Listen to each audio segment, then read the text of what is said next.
If your plan only works on the days that you feel strong, you don't have a plan. You have a mood. And moods, well, they make terrible leaders. See, a lot of men keep starting over for the same reason. They build this plan for their best day, and then they judge themselves when that plan falls apart on a bad one. See, here's how it usually goes. This might sound familiar. You get fired up on Sunday. You promise that Monday's going to be different. You're going to wake up early. You're going to train. You're going to eat right. You're going to finish the project. You're going to be more present with your family. And you're finally going to get your life under control. But then Monday gets heavy. The meeting runs late. Your energy drops. Something goes wrong at home. And then by Wednesday, the plan is gone. And the old voice comes back. Here we are again. Maybe I'm just not disciplined. See, that's not proof that you cannot change. It's proof that your system depends too much on how you feel. So in this video, I'm going to give you a 3-part system I call the daily proof system. And it's built for the days when you are tired and distracted and discouraged, or you're just simply running on fumes. And stay with me, because the third step is where you start rebuilding trust with yourself. So I had to interrupt and tell you that there's great news. You do not have to rebuild alone. Come join the Resilient Collective. It's a free, faith-anchored community of people who are just serious about changing how they live. This is where you get connected, you access practical teachings, and you get opportunities for deeper group coaching. Click the school link below and join us. We'd love to have you. And welcome to the rebuild. Now, let's get back into the work, and let's just give you something practical you can use today. We'll see you there. So why motivation keeps failing? Motivation's useful. I'm not against it at all. Motivation can wake you up. It can show you what is possible. It can get you moving. That's just it, though.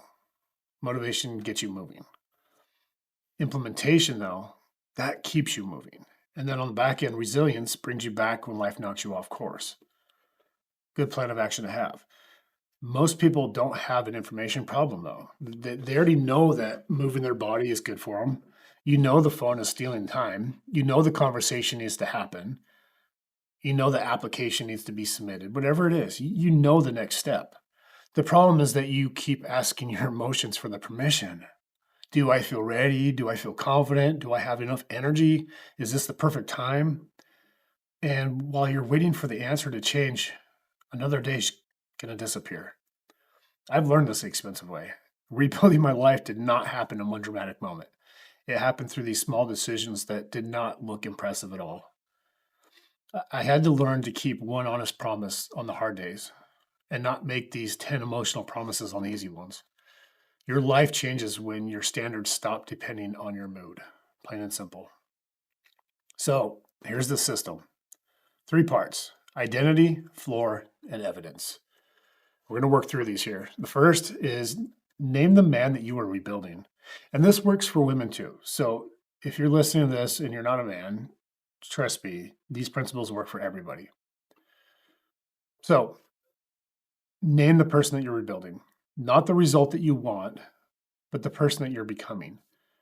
A result sounds like, I want to lose 20 pounds, but an identity says, I'm becoming somebody who takes care of the body that God gave me. A result sounds like, I need to finish that business project. But the identity sounds like, I'm becoming a person who finishes what matters. Why does that matter? Because a goal tells you where to go, but the identity tells you how to act when the path gets uncomfortable. Now, second, you set the floor. Your floor is the minimum action that you will complete even on a bad day. The floor, it's not a perfect workout. It might be a 10-minute walk. It's not writing the whole proposal. It might be opening the document and just working for 15 focused minutes. Or it's not fixing the entire relationship. It just might be putting the phone down and giving your spouse 10 honest minutes of attention, right? Your minimum is not your ceiling. Understand this. It is the floor that keeps you from falling through. If you feel strong, do a little bit more. If the day falls apart, protect the floor. Never let pride make your minimum so big that you abandon it. And then third, record the evidence. This is the part that most people skip. So, like before bed, write one sentence. Today I proved I am becoming this person because I did this action. Your mind is always collecting evidence about who you are. If you repeatedly break promises to yourself, then your confidence drops. And it's not because you're weak, it's because you have taught yourself not to trust your own words.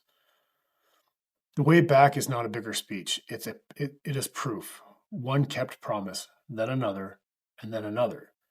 See, confidence is not something that you wait to feel. It is something that you build by keeping evidence. So let's rebuild yours right now. Grab your phone notes or a piece of paper. Don't overthink this, but I want you to finish this sentence. And if you need to pause and go back to these questions, then do so and take your time with it. But here's the first sentence. I am rebuilding into a man who, and maybe your answer is keeps his word, protects his health, leads his family, finishes what matters, or even just lives with purpose. Okay. Now, step 2, write your floor. Today, no matter how I feel, I will,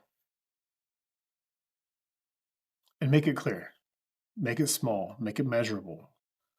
10 minutes, one phone call, one page, one honest conversation, one meal that supports the life that you say you want. Okay. Now, step 3, write the final line. Before I go to sleep, I will record the proof. That is your daily proof system. Identity, floor, evidence. So I want to challenge you. For the next 7 days, keep one minimum promise. Don't add 5 more on day 2 because you feel good. Just stay with 1. Build trust before you build complexity. If you miss, don't turn one bad day into a verdict about your life. Tell the truth, learn from it, and then just return within 24 hours. Grace gives you room to get back up. Responsibility tells you to take the next step. You don't need to change your entire life tonight. You need to stop abandoning yourself in the next decision. And do not try to win the next 6 months tonight. Just win the next decision. Keep the promise. Record that proof. And then from there, you stack the days. And if you're taking the 7-day challenge, comment the word proof below. And that's not for me. That is you putting your decision where you can see it. Also, too, subscribe if you're ready to rebuild from the inside out. Because in the next episode, we're going to go after the work that you keep avoiding. Because the thing you are refusing to face may be the very thing draining your energy. It'll be good. But just know you're not finished. You're still becoming. And I will see you in the next one.